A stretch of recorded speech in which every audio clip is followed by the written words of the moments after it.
Today on the Social Corner.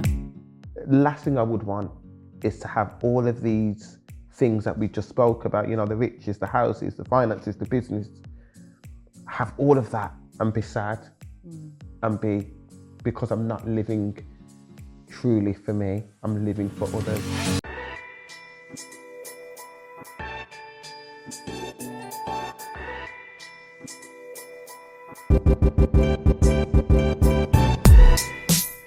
Hello and welcome to the Social Corner with me, Daina and Punzi. My guest today is a multi-award winning creative entrepreneur and personal brand expert whose passion for equality, justice and freedom of speech have driven his work around race relations. His enormous achievements have earned him a place on one of the nation's favourite breakfast shows and more recently an honorary doctorate from Arden University. I'm so honoured he's joining me in the studio today. Welcome to the show, Dr. Tru Powell. Thank you so much for having me. This is actually really exciting. Thank you. Oh, I'm glad that you're excited. It's, to be honest, Tru, I knew I had to have you on the show, but I just didn't know when it was coming, if you know what I mean. But how does it feel when you hear that, Dr. Tru Powell? It's still very surreal. The whole experience has just been surreal, and I didn't really understand the magnitude of it until it happened, until it was announced, and I was like, oh wow, this is actually a big thing. Yeah, it's a huge thing. I remember seeing it on Instagram and thinking, oh my gosh, you stood and you gave a speech, and I could see you were quite emotional at the point. Do you remember what feelings you had going through you at that time? I do. I just remember thinking, this young black boy from the inner city, from a single parent, has defied all odds and has, in some ways, you know, beat the stats of what he was meant to be. Yeah.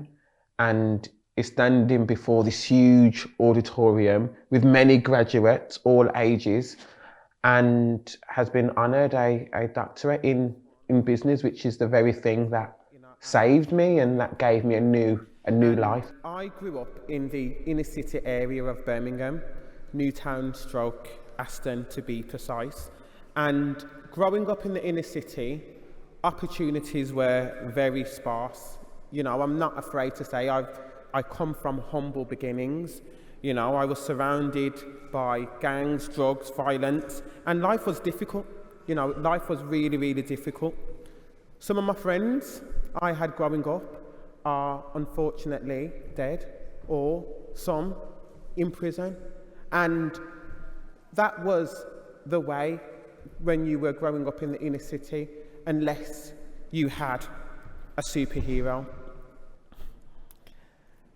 And my mum was our superhero. And yes, she was.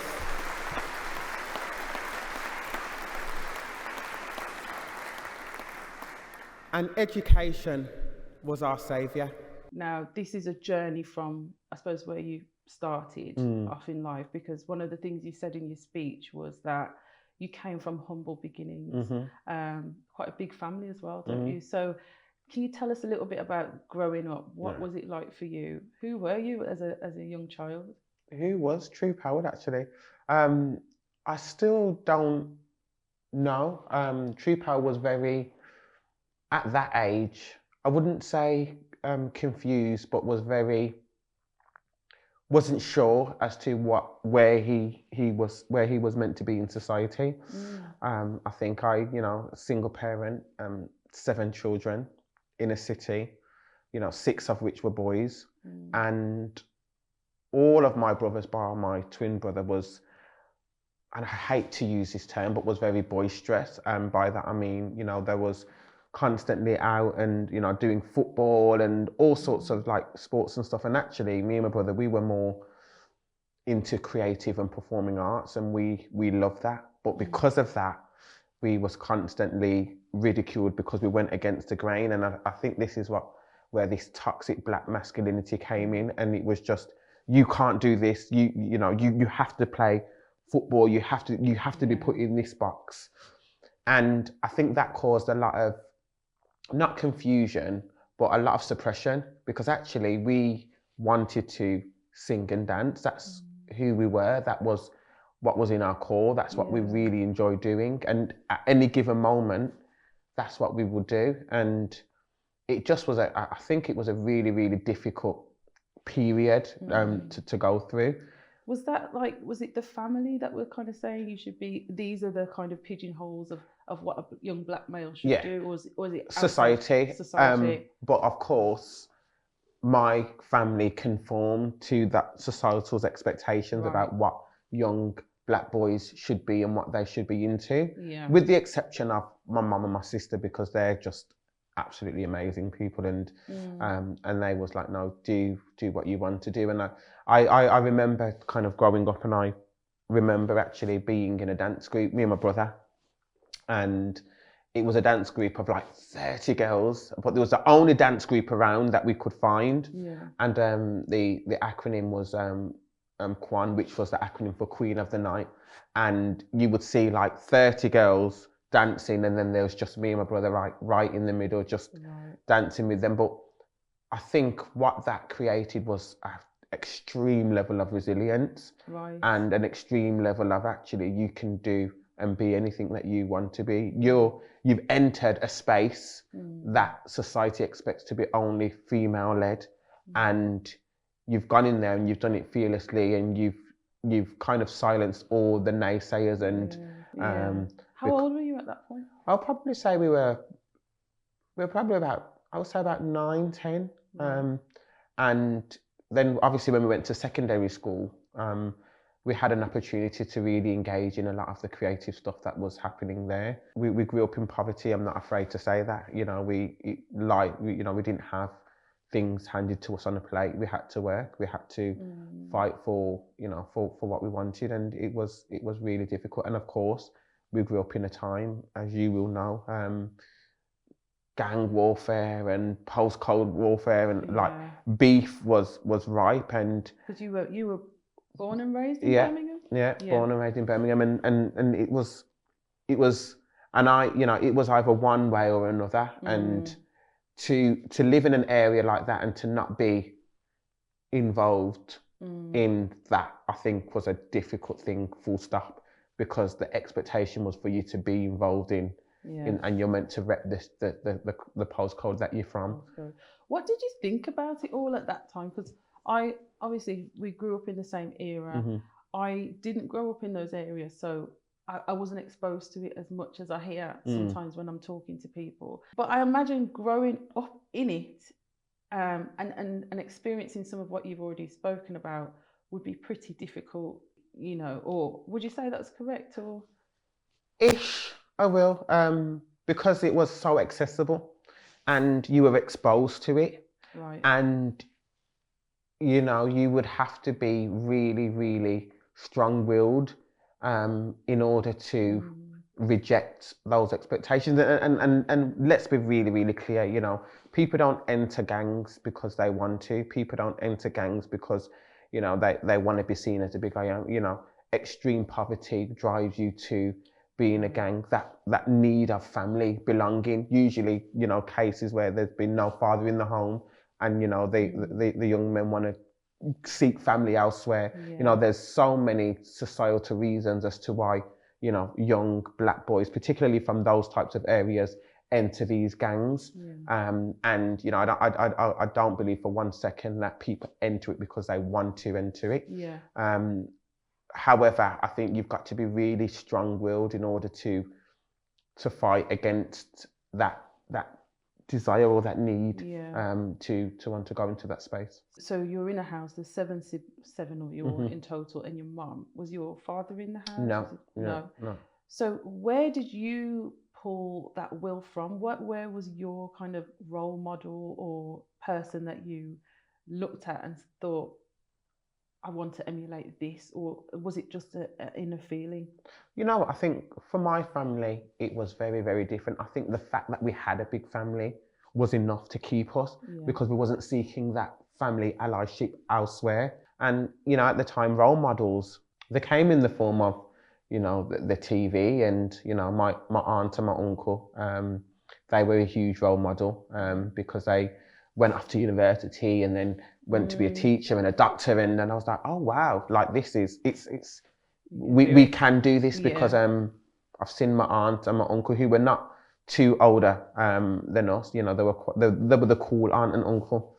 You used the word suppression earlier when you were I suppose finding your creative voice at an early age. At what point did you realise, or did you say to yourself, forget this, like I don't care what anybody thinks, I'm just going to go for what it is that's inside me? Because you talked a little bit about not quite knowing who you were because of the setting that you were in. So I'm just curious to know, when did Tru find, no pun intended, his true self? Well, that is such a really good question, and if I'm honest, I can't pinpoint an exact time where I was like, because there's always been reservations in everything that I do. There's always, particularly when it came to the arts back then, even at school, like there was always a question: do I do this, or what's the perception going to be like if I do this or do that? So there wasn't ever a time where I felt like, oh my God, I've got to just do it regardless. You know, there were times where I was like, this is something that I really want to do. Like, this is a production that I really want to be, you know, I really want to do this talent show or whatever the case may be. But I don't think there was ever a time as such where I was like compelled to be like, right, I'm just going to be my true self. Yeah. So it just evolved. Yeah. Would you say that you're your true self now? Oh, 100%. 100%. 100%. I genuinely believe now I've really come into myself, and I know who I am, and I know what I've been called to do, and it feels good. It feels so good to know that every day I wake up, I'm living truly my authentic self. And you know, I'm interested to speak on that actually, because you are a twin. And you're identical, aren't you? You're identical. I think I've learnt who's who, because you both come into your own kind of style now as well at the same time. But being a twin, a lot of twins always talk about the fact that, you know, that finding their identity in their twinship alone is difficult, let alone what else is going on in society. But it sounds to me that your brother was a support system for you, because the two of you were going through the same thing at the same time. Tell us about your relationship with him. Oh my, this question, and I've never really been asked this on an interview, so I'm going to be as real and as open as possible.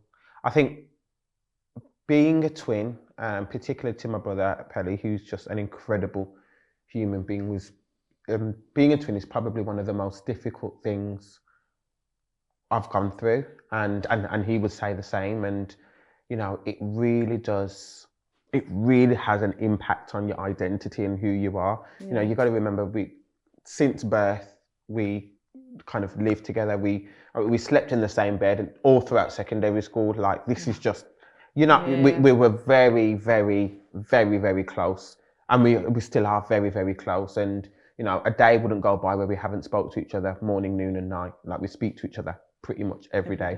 All the time. And there was a period where our identity, there was a few periods actually where our identity was almost questioned, and we didn't really know who we were as individuals. I remember in our last year of secondary school, and all of my aunties and uncles came around to the house, and there was in the living room having a meeting, and nobody goes into the living room. Like, the living room, you know, all the plastic covers over the levers, you know, the living room, you know, the leopard carpet, like the living room. Yeah, you almost wonder why it's there. Yeah. So when I saw all my aunties and uncles in the living room, I was like, what the hell is going on here? Yeah. And my older brother was saying, oh, they're having a meeting about the twins, they're having a meeting about you. And I was like, about us? What have we done? We're good boys. We haven't done nothing wrong. Like, we do all of our work. We're on track to get good GCSEs. What have we done?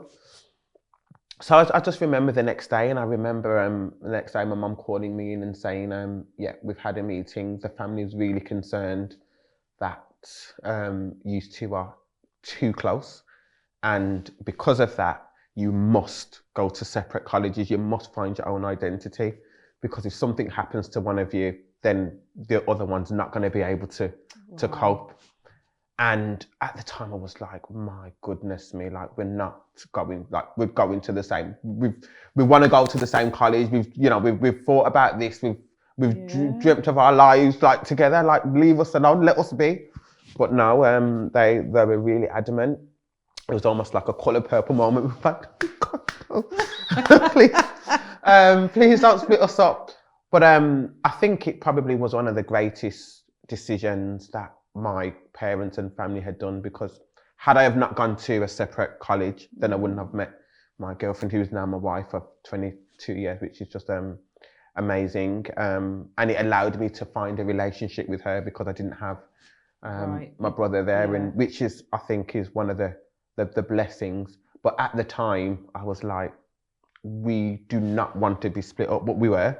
And we've done different things. So I went off and done kind of media and English and history, and he went off and done law and some other stuff. And then I just remember going through the 2 years and thinking, we didn't like this we didn't like this experience at all. We really didn't like it. We were forced into this. Yeah. So then we went to another college, and together when we done performing arts and theatre studies, and we felt at home, after the 2 years. But it was just one of those experiences that was just like really, really hard to do. But I understand the reasons as to why we had to do that, because it allowed us to find a little bit explore about who we were as people.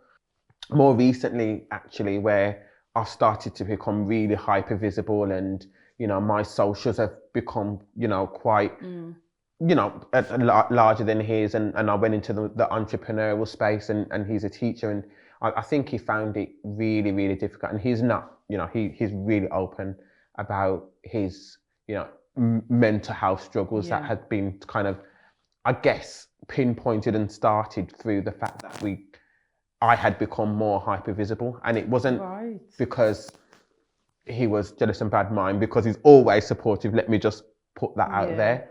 But there came a point where constantly, everywhere he went, it was always true, and he was kind of losing who he was, because it was that constant, true, and he was just like, no, I'm not true. Now he just ignores people, which I don't blame him.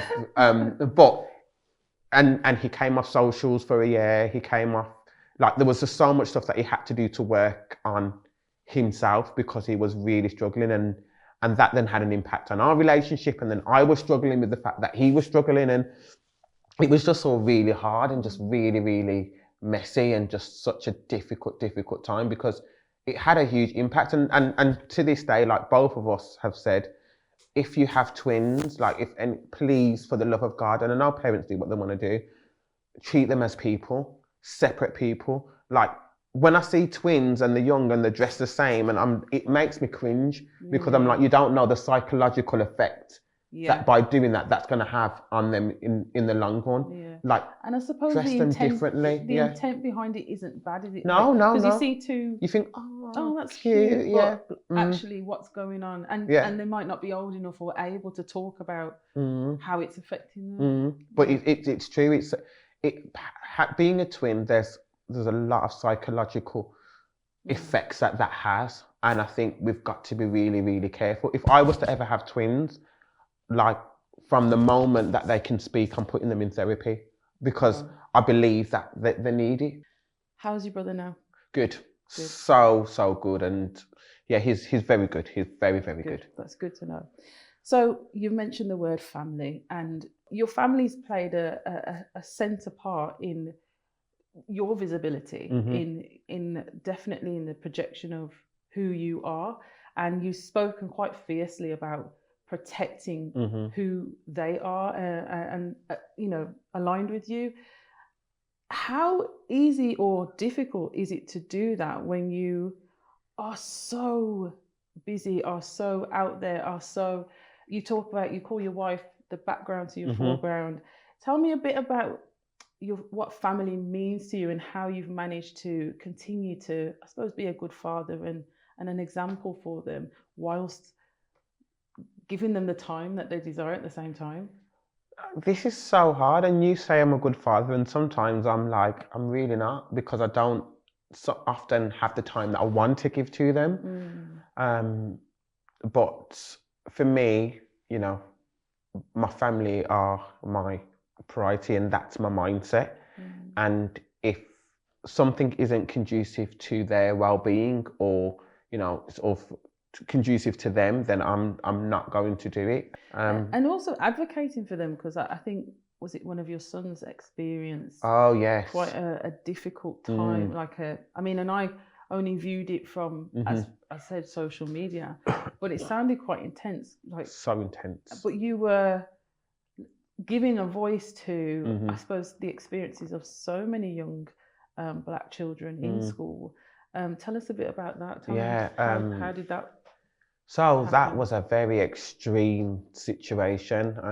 My boys, they went to a quote unquote affluent school, if you like, in Sutton Coldfield, and primary school, and it was extremely racist, and they went through some of the most horrific incidents that you could go through at school. And I just remember giving the school chance after chance after chance to rectify the problem, and they just wouldn't. And I just had enough, and I was like, actually, you need to be dragged. You know, you need to be dragged, because you can't allow these boys, these young boys, to go through these experiences, and you're not taking it as seriously as you should. I mean, they had the appetite to want to change, but nothing was ever happening. So, you know, I said, I've got a platform and I'm going to use it. And I believe that, you know, not just for my boys, but for other children out there who feel like their voice are not heard, and who feel like that these experiences are normal. And let me be clear, you know, my boys didn't treat this as seriously as what it should be treated as, because they were so used to it. Right. They so just almost it was almost I only heard when there was playing on a game and online, the one of the boys lost, and he called my boy a black N-word. Oh wow. And this was on an online game. Online game from school, and I was like, and this 9 and 10 at the age. And I'm like, I didn't hear this right. There's no way I heard this. And he said it again. So I immediately went onto the game. Obviously, I told him off and said I'm going to tell his parents and blah, blah, blah. But when I sat down with my boys, they were like, yeah, they always do it. That's what they do. Like, blah, blah, blah. And it was just so flippant. It was just so like, yeah, this is normal. This is standard, Dad. Like, what are you talking about? Is that the culture, or is that... And it's not to ever excuse this, because there is no excuse, but I do see this generation growing up are in such a different world to, say, for example, where we were. And, you know, language has become interchangeable in so many ways. Do you think that's why your boy, it hadn't registered with them? I think because they've been going to that school for a long time, I personally think that it's just something that they experience in that space. Right. And because they're there most of their life, and most of the time, it was just normal to them. I immediately asked for their records, because I'm thinking, what else has happened? And this is for any parent out there. You can ask for a request to access and get whatever incidents happened. And once I got that back, there was like 22 recorded incidences of racism, you know, where they've from other children. Wow. And how the teachers handled it. And I was just so, like, incidences like, they've not been allowed in the toilet, they've been told because they're brown, and the teachers are saying that's not fair. Like, what do you mean it's not fair? Let my child use the toilet. And that, you know, just things like that are very racially intent. N-word constantly. Was told that they look like poo. Was told that they're from the black country. Like, just, I couldn't believe what I was reading. And I was just like, this is, and I understood why the boys were so flippant about it Right. because it was so frequent. So I just decided that I was just going to be their mouthpiece, and I was just going to take down anybody who got in my way, and I will fight tooth and nail in order to get them justice and in order for them to be seen, because it was important for my boys to notice their worth. You are very vocal on so many platforms about the things that I feel you're impassioned about, and you know, more recent years, race and equality has definitely been something that I associate your name with. But at what point do you think that something switched on in you to say, actually, this isn't okay, and I'm going to say something about it publicly? There's quite a few things. There's quite a few incidences and experiences in my life where, particularly pertaining to race, where I've been like, okay, this isn't okay. So back in 2003 was the first time that I was experienced to extreme kind of institutional racism, when, trigger warning for any listeners, but my cousin was murdered by the police in the same way that George Floyd was, but rather a knee in his neck, it was a foot. And I just remember that period. I just remember my family being distraught. I just remember campaigning. I just remember there was no justice. I just remember, you know, the people in their droves coming out to protest. I remember the tears. I remember the grief. I remember the pain. I remember the struggle. And more importantly, I remember not being seen, not being heard, and no justice was done. You know, when you think about the parameters of Mikey's incident and how the police handled him and treated him, and how he was seen, how he was portrayed in the media, how like just so many aspects to the case and to the incident that just screamed anti-black racism. It just was horrific. And at that point, you know, I was 18, 19. So I hadn't done much reading. I hadn't done much. I didn't really understand racism. I was just living it out. All I could say at that point is, this is racist, man. Like, that's all I could say. This is racist. Like, and, you know, for a long time, you know, we live it and we experience it. You know, I was constantly stopped growing up, stopped and searched and all that. And again, you're saying, you're just stopping me because I'm black, but you can't really contextualize the depth of racism. And I think that's quite profound as well, because you spoke earlier about the fact that you didn't go into the gang life or anything like that. So you're just a normal boy walking down the street, and profiled for what? You know what I mean? So I think that's quite key in what you're saying. Absolutely, 100%. And you just know the reasons behind it.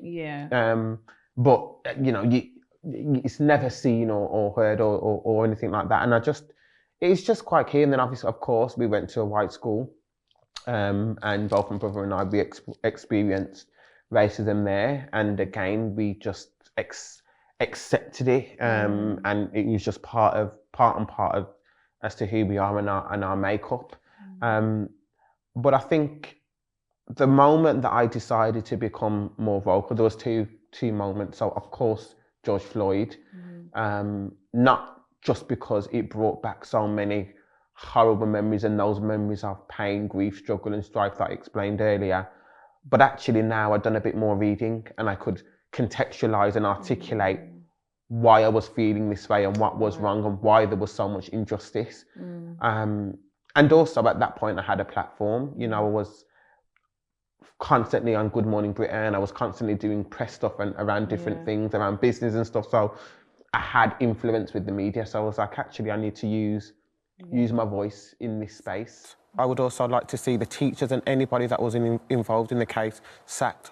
I don't want to hear the words regrettable. I want to hear the words unacceptable. We need to have a zero tolerance to this beast of racism, particularly when it pertains to our children, because right now our black children are not safe going into these schools when we have teachers and police officers who abuse their authority in that manner. So they well, I think the fact that I had a 15-year-old daughter, which was the same age as Child Q, and just to put things into context, just in case people don't know about Child Q, Child Q was a young black girl based in London, and she was trigger warning strip searched by police at school whilst on her cycle, and the police was fully aware of that. Her menstrual cycle. Yeah. And it just caused outrage, and part of the outrage was because young black children, particularly black girls and boys, actually are adultified at schools. It's a process of adultification where they're treated as older, so they're given ill treatment. And I don't know, I just felt like I needed to go on a platform and bring up the aspect of race, because it plays a huge part in this. Because a lot of the focus was, it's disgusting, there was a lot of outrage, there was a lot of, this shouldn't have happened. But I'm like, yes, but it happened because she's a black girl. Why isn't no one mentioning the fact that it's because she's black? Because this would never happen to a white child. And I just felt like that needed to be said on a platform. It just had to be said, because we cannot dismiss the fact that she is black. And that's the reason why it happened. And that's the reason why she was treated in the way that she was treated.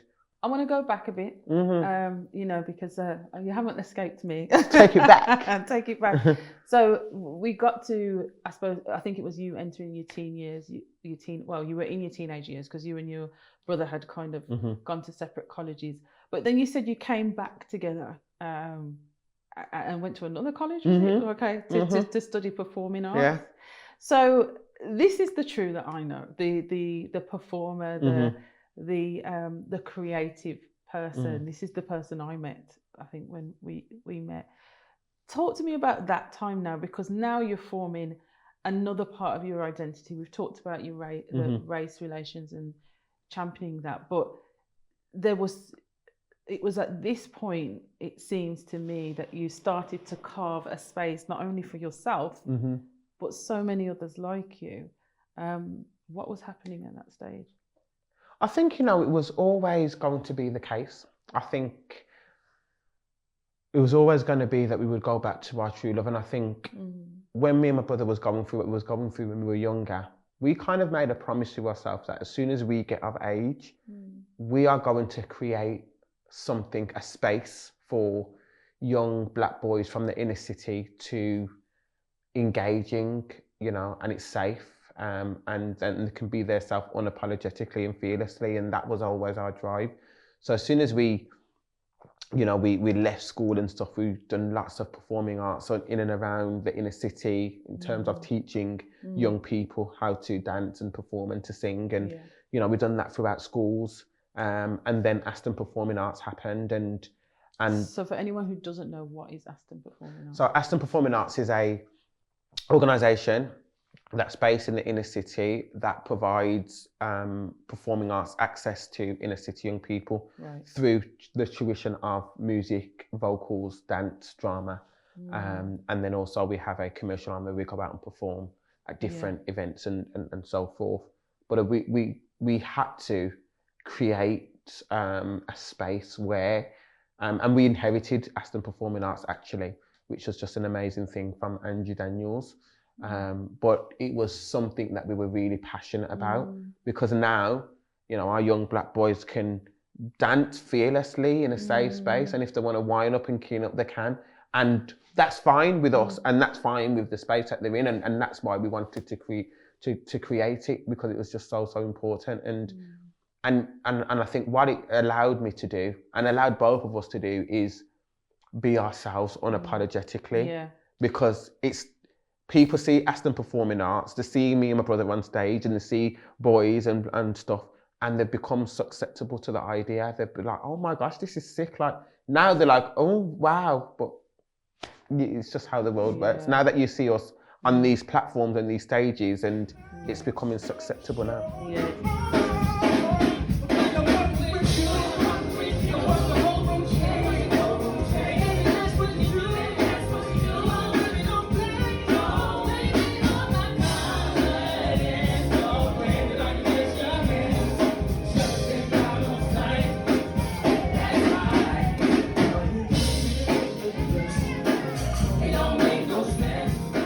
so much to your creative journey. And one thing I don't know if people really know about you or understand about you is what went before.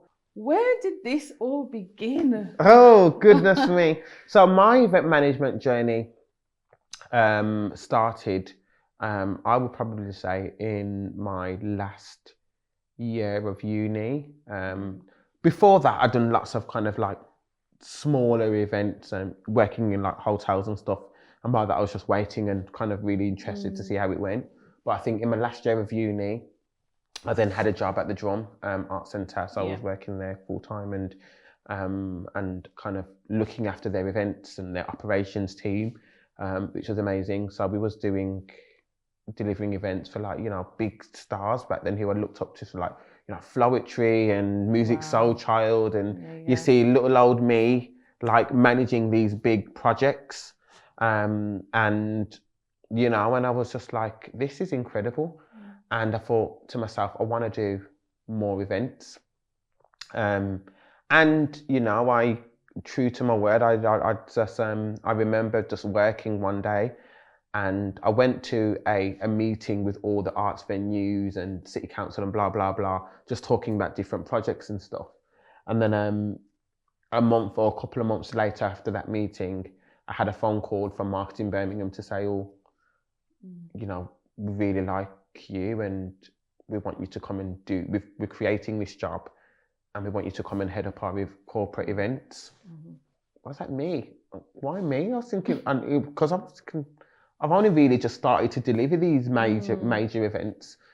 And they're like, yeah, we really like you. So that was my kind of like a headhunting moment. And off I went to Marketing Birmingham and it was very different to the consumer events and the performance events. It was all corporate, it was all professionals, it was all, so like when politicians came to the city, we would have to do their events. And, you know, I was doing it for like really big wigs, like some of the most senior leaders of the city and delivering these massive projects. I remember I was given like, this was in like 2012, probably. Okay. And I remember like the Olympics came and and we had to do a briefing for the whole city, but we had the Prime Minister come in and they were like, right, you've got 3 weeks to deliver this event. I was like, okay. And that was invite, venue, everything. So, and I was like, okay, guess everything. So I was like, you're okay. heading this up. Wow. Yeah. Okay. And that was one of the most defining moments of my career because I became a kind of like a corporate, kind of like a organizer, event organizer, and I was seen as that. Right. And you know, my job brought me everywhere. It brought me overseas. It brought me, you know, doing different projects. It opened up my network massively to some of the most senior corporate heads who I'm friends with today, and it was just amazing. And I did that for 4 years. And in that time, because you know, you've talked about finding yourself from as a youngster coming up. You know, you're in your, I'm thinking you're in your 20s at this point. Where was your voice at that point? Non-existent. Honestly, I would just do what I was told. I would just I just remember just lugging around everything and just delivering. Like I wasn't who I was now by any stretch. And it was just a job. Was it suppressed or was it just not shared? I just, over time, you know, you just evolve and then I left there, went to another job and done lots of like award ceremonies and balls and stuff and all over the world actually. I was constantly in the Middle East doing events and stuff, and then got sick of that, had a young family, as you know, and was just like, actually, I just want to spend some time at home, and I was just sick of that. So that's when I decided that I was going to launch my own event agency. Now, we've got, for someone who says they didn't have a voice and, you know, doing all of this to then go and launch your own business, some might say it doesn't correlate because, you know, there has to be a confidence there, or there has to be something already, I suppose, inside that says, I can do this. But I can't find the thread from what you're saying. What happened from here to here? My big mouth. And I say that because so I was constantly doing events overseas, and I remember going to my boss saying, because I was booked to do an event in Dubai for like 4 days, and I was like, I don't really want to go to this one because I'd just done one like 3 months ago, and that was in Dubai, and I was like, I've got this my young family, like Tara's moaning, like it's too much, like can somebody else do it? And they were basically like, that's your job. And you know, we went to HR and stuff, and they were like, that's your job. So I was just like, well, I'm leaving then. And it just literally just came out, and I just remember thinking, oh damn, why have I said that? Like but you know, I said it, and I don't take back the talk. So you know, I had to leave. And I remember speaking to my mentor at the time, and I was looking for jobs everywhere. Like I was constantly looking for jobs and had a lot of offers, but didn't want to do it because I just felt like it was just not me. And my mentor was like, why don't you do your own event agency? You've got all the contacts, you've got, you know, you've been in this space for a long time, you've got all your social proof and all your evidence. And it was like, look, I would even support you and give you your first job and do all of your branding for you, all of your website, all of your marketing, and your first job. And I couldn't say no. And my mentor at the time was Mark Reeves and Laura from Trinity Mirror. And Trinity Mirror, obviously, you know, runs all the, you know, Birmingham Mail and Live and stuff. And the reason why there was my mentor is because I won a thing around, you know, Young Leaders of the Year, an award thing that they put on a few years before.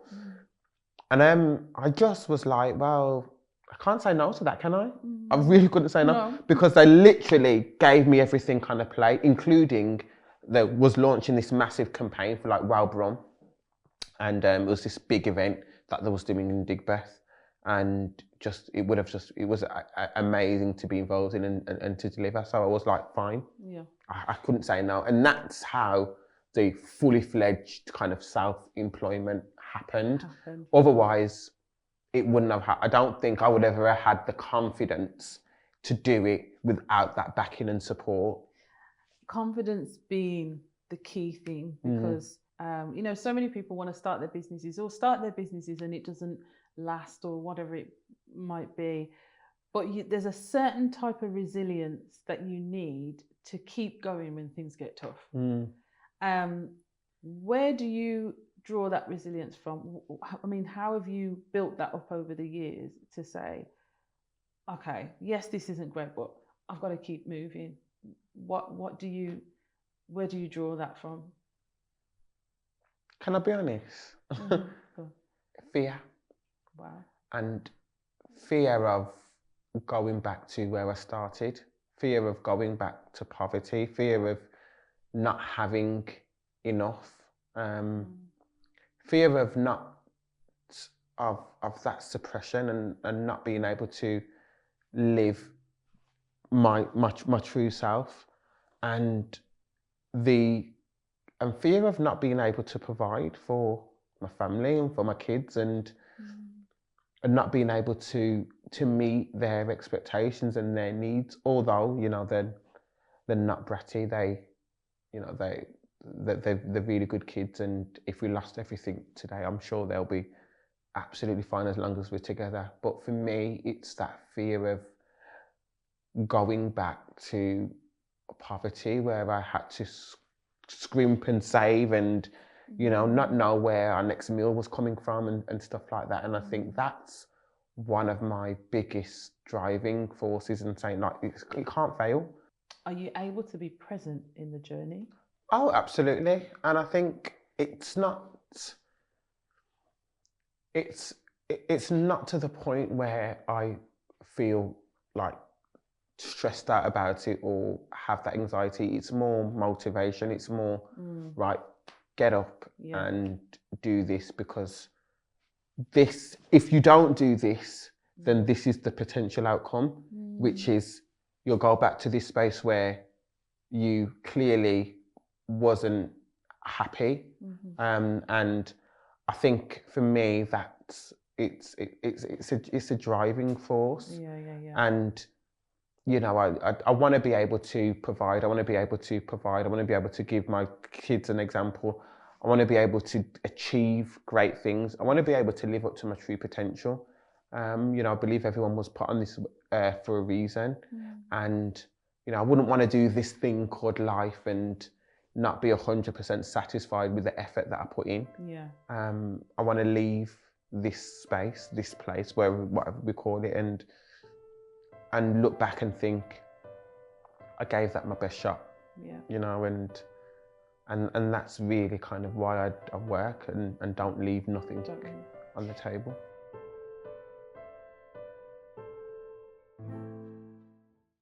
Since my last interview with Tru, a lot has happened. Check this out.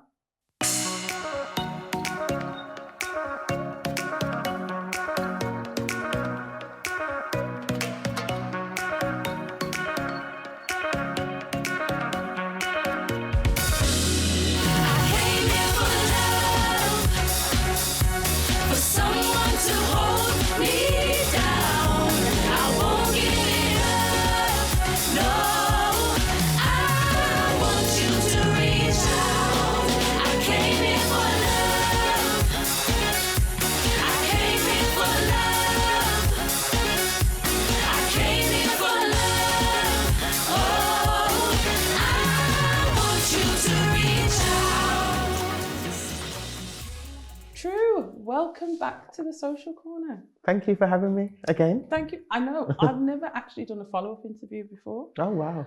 But since our last interview, as you've seen, a lot has gone on. We actually had the infamous MBCC Awards. We did.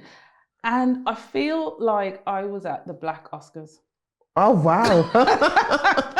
Seriously. Okay. Because I was just like, who isn't here? Doesn't matter. I'm joking. No, it was iconic. Let's talk about some of the iconic moments from that night, because there were so many. Sir Lenny Henry, yes. Sir Trevor McDonald, yes. Denise Lewis. I can't remember everyone's titles. Baroness Floella Benjamin. The list was endless. How did this happen? How did this come about? Pulled up my black book, child. No, I think. Can't make me laugh. No, seriously. You know, I think when I speak about the MBCCs, I think of it, how the branders grew is almost kind of simultaneous to how my branders grew, and it's really nice to be able to get recognition and notability in certain spaces. So if I send an invite, then it's likely to be entertained, and it's likely to, you know, not go into the bin, and it's likely to be taken seriously. Yeah. And I think that's what I'm really, really grateful for, because I wanted this MBCC event to be iconic. I wanted it to really staple, you know, be a really kind of like staple event in the annual Black calendar for events for everybody to be at and everybody to enjoy. And it sounds crazy, but I wanted it to be like the BET Awards. I wanted it to feel like that. I wanted it to have that certain I think swag. It's there. Like I've never been to the BET Awards, obviously, and you know it's different when you're actually sitting in the crowd. Yeah. But sitting in that crowd on the night was like, no, I'm seriously in a part of history at the moment. This is very, very different to anything. Our city, I'm saying our because we're Birmingham, born and raised, born and raised. Yeah. But I've never seen that in the city, and it's something so fresh, having evolved, and now I think that's something Birmingham's being known for as well. Like, I mean, what goes through your mind when you're seeing the impact of it? It's mind-blowing. It is actually mind-blowing, because I wanted this for Birmingham. Yeah. You know, I really wanted this for Birmingham, and a lot of people say, well, you can move it out. And I'm like, no, it has to stay in the city. We need to bring people to us. You know, I mean, Kelly LaRock was there, and I don't know if you remember Kelly LaRock, and, you know, my love.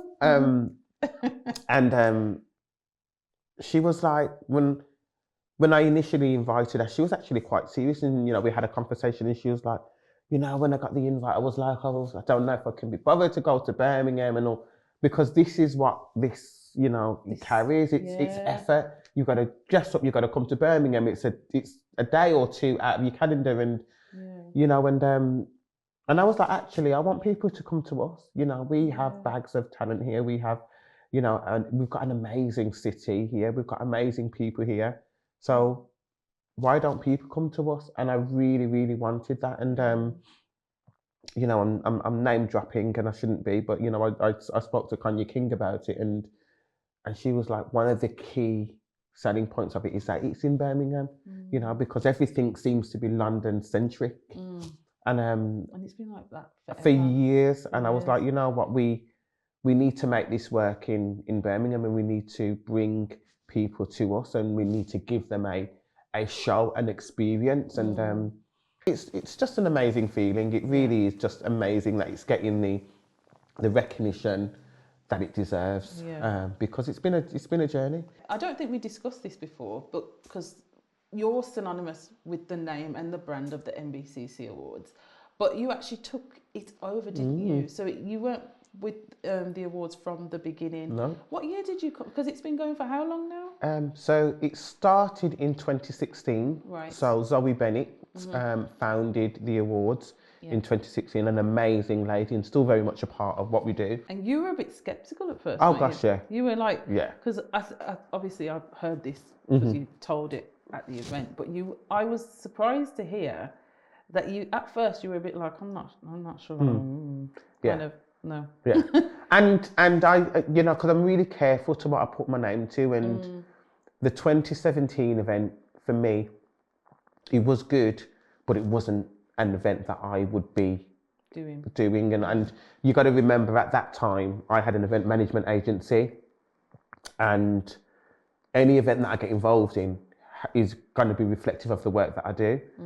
And it has to be, unfortunately, if I'm going to call it my baby, it has to be my way and no other way. And it has to be my ideas. It has to be my creativity. If I'm planning and delivering the event for you and you're the client, that's absolutely fine. Right. But if you're handing it over to me and I'm going to be the new visionary of it, then it has to be my way. And that's why I was skeptical, because I didn't want to take something on and deliver somebody else's dream, but it would be considered as my kind of baby. And I was almost like, actually, I don't want to do that. So we had to come to an agreement where I would be the new visionary of it. I would, take it to where it needs to go. It would be my creativity. So, and Zoe was gracious enough to allow me to do that. So I changed venues, changed the branding, changed that whole concept of it. And thankfully, as the founder, Zoe was like, you do what you do. Yeah. There was a moment where you were introduced to the stage, and it was like, okay, I knew this was going to be a moment, but a tune came on, Tru, and I said, what is going on here? I didn't know I didn't know like that. And I've seen it since that you said that on socials. I don't know the song. I don't know what it's a bashment tune for anyone that's Fling Your Shoulder. Yeah, Fling Your Shoulder. You did so anyone who doesn't know what I mean by bashment, I'm talking about dancehall. Dancehall, that's it, dancing. Right. You did get on the stage and fling your shoulder. And that is the entrances of entrances. I've never seen nothing like that in my life. Tru. What was going on? I don't know. So, and 10 seconds before this, I did not know that this was going to happen. Now, my brother is the creative director or the entertainment director. And 10 seconds before I was going on stage, before I was being introduced, he was like, right, I've got a song for you to walk onto. And I'm like, well, I never walk onto any song. Like, just let me walk. He was like, no, you're going on to Fling Your Shoulder. And I'm like, Fling Your Shoulder? What are you talking about? Like, I can't, we're not at home. Like, that's for my close friends on Instagram when we're doing our house parties. Like, that's not for a room like this. And he was like, no, you're doing it. And I was like, it's just not corporate enough. We've got major corporate stakeholders here. I can't do it. Flinging your shoulder. Right? And And it was like, you've got to, like, this event is about celebrating diversity and culture. And if you're not doing it, then how do you expect everybody else to? If you're not bringing your true self, and if you're not comfortable, how do you expect everybody else to? Yeah. And I hate him when he does that, because I was like, you know what, you've got a point. He's right. You're right. And the room erupted. They did. I think seeing that made everyone else get out of their chair, because it was like, you know what it's like? We call it code switching, don't you? When you in certain environments and you've got to kind of turn down the bass and, you know, a little less of the pizzazz that we have. But in that moment, it was, no, we're switching. We're switching. Like we are. And I think you gave permission for that to happen in the room. It was amazing. And I'm so thankful that we did that, because it set the room right. And, you know, I received a comment, and I received an email from a young guy who was in the audience, a young black guy, and he was like, thank you for doing that. And I was, as soon as you done that, I was completely at ease. I knew that this was the right space that I needed to be in, because I just felt like I was at ease, and I didn't feel like I had to have any walls up or had to have any pretenses up. And I was like, that for me is just awesome. It's just an awesome feeling to free somebody else in a space where we're not necessarily always free. Bringing it all to a close, bringing it all to a summation. There's so much. There is multifaceted. There's so many. When we talk about your social corner, I'm really talking about the part of the world, the part of life that you are impacting and really striving to make change in. With everything that you do and with everything that you are, how would you like to see your social corner evolve in the next 5 years? That's a really good question. And I think my only answer to that will be for me to be able to look back and be like, that was me, that was Tru being Tru and living freely and authentically. And it's really, really difficult in this society, because as I mentioned earlier, we inherit certain traditions that are not necessarily always for us or that would advantage us. We're often encouraged to code switch, be silent, not do things that are for us, not center our own feelings, but center others. And I think in the next 5 years, I want to be liberated and free from that. And I want to create a space where I can speak freely. I am living my life authentically. I am loving hard. I'm living hard. And I'm being me. And that's all I want out of life, because I believe if I'm living for me, then all of the other things will be awarded to me. The last thing I would want is to have all of these things that we just spoke about, you know, the riches, the houses, the finances, the business, have all of that and be sad and because I'm not living truly for me, I'm living for others, and I'm being a slave in this machine that we call life. I would hate that. I really would. So I say all that to say, actually, I just want to be, my social corner really is to be liberated from these invisible shackles and chains that have us bound, and to live my life freely. Well, here's to freedom. Amen. And thank you so much for coming back, I should say. Both times a pleasure, and 2023 MBCC. Watch out! Watch out! I'm not even going to try and think what's going on this year. But unless you want to give me any clues. Nah. Thanks for coming, Tru. Thank you. Okay.